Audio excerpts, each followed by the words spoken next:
Well, we spoke earlier in the show about Australia's out of control immigration rate, and we certainly aren't alone. US Vice President JD Vance has delivered another blistering assessment of Britain, this time claiming it has been stifled by migration.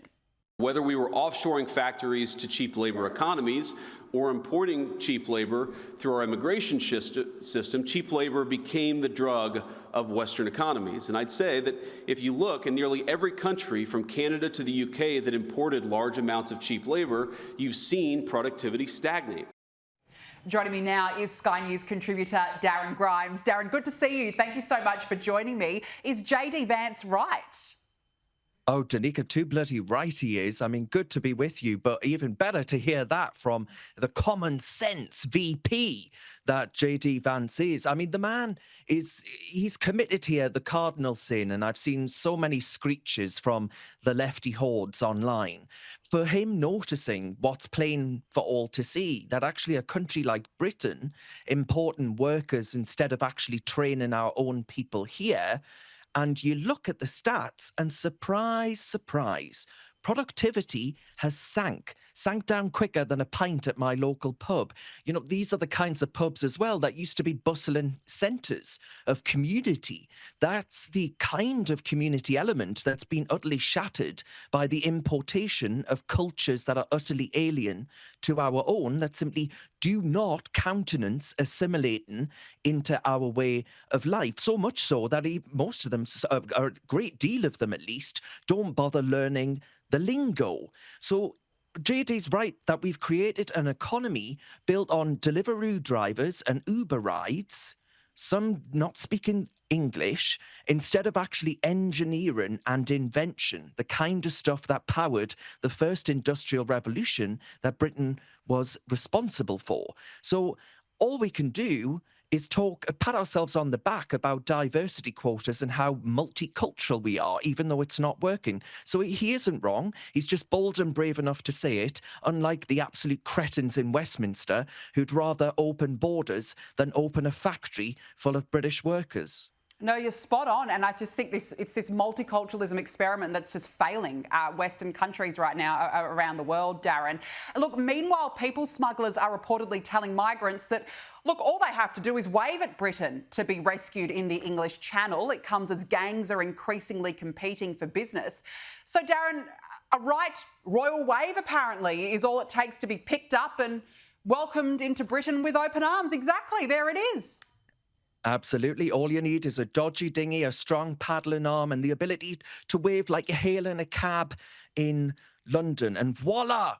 Welcome to Hotel Brittania, full board paid by the taxpayer. You know, these people smugglers are making an absolute mint because we're basically offering them a service that's better than British Airways. You've got no passport, you've got no ticket, you've got no questions. Don't worry about it. Just a boat and a sob story. Well, actually, Danica, the sob story element isn't even a necessary prerequisite. You don't need that because we mugs here in Britain, we let them stay anyway. Once you're here, well, good luck getting rid of them because our European human rights that we have by a court over in Europe, attached to a body that we were supposed to have left, we're so slavishly devoted to them that they'll throw a tantrum if you so much as suggest deportation of someone who has quite literally broken into our home. We as a British people are being demanded to actually acquiesce to the demands that say that human rights trump our right to basic safety. And, you know, try deporting a bloke, for example, that has 17 convictions and a machete, and the Strasbourg court will actually turn around and say, well, it's a breach of human rights to his love of chicken nuggets. And that might make, I like to make people laugh, as you well know, Danica, but genuinely, that one isn't a joke. That was a genuine story that took place. Oh, my God, what is going on over in Britain? I've told you this before, Darren. I look over and I think, You know, we're not doing too well here in Australia, but goodness me, you've got big problems over there.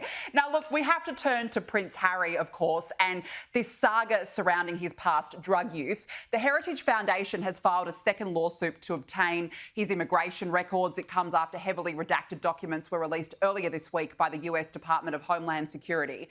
Look, Darren, we still don't know if Harry lied on his US visa when it comes to past drug use, but he was obsessed with talking about drugs in his memoir, Spare, for goodness sake. The Heritage Foundation believes he's lied. How do you see this playing out now? Yeah, he didn't think this through, did he? Quite clearly. I'm not sure he has the mental capacity to be able to do so anyway. But look, the fact of the matter is, Danica, if the rest of us, if you and I admitted to hoovering up half of Colombia and its infamous marching powder before breakfast, well, we wouldn't be granted a US visa anytime soon, would we? We'd be on a no-fly list. But poor little Hazza, he gets the red carpet, and it's all because he's a prince with a podcast and a persecution complex. There's no other way of explaining it. And what the Heritage Foundation, a US think tank, has done is just asked a question. The question is really simple. Did he get special treatment from the Biden administration because he's got the right kind of victim narrative and politics? And the documents that Homeland Security released, they're redacted to within an inch of their lives. The pages were about as blank, Danica, and useless as a Meghan Markle cookery book, which I imagine is coming out pretty damn soon. You know, there was more scratched out black ink than a Guardian editorial on, I don't know, gender pronouns in the Aussie outback, right? We don't need another Netflix documentary. We need a visa form. And let's be honest, on the notion of them returning with the tail between their legs, the British public, I tell you this for free, they would rather see Meghan and Harry self-deport permanently to Mars, not back to Blighty. I'll tell you that for free. Oh, what, you're telling me you wouldn't want them back in the UK, Darren? Come on, you'd welcome them with a right royal wave yourself on the English Channel. Let's be realistic, Darren. Darren Grimes, always nice to chat with you. Thank you so much for joining me on the show this evening. Always a pleasure. Thanks so much.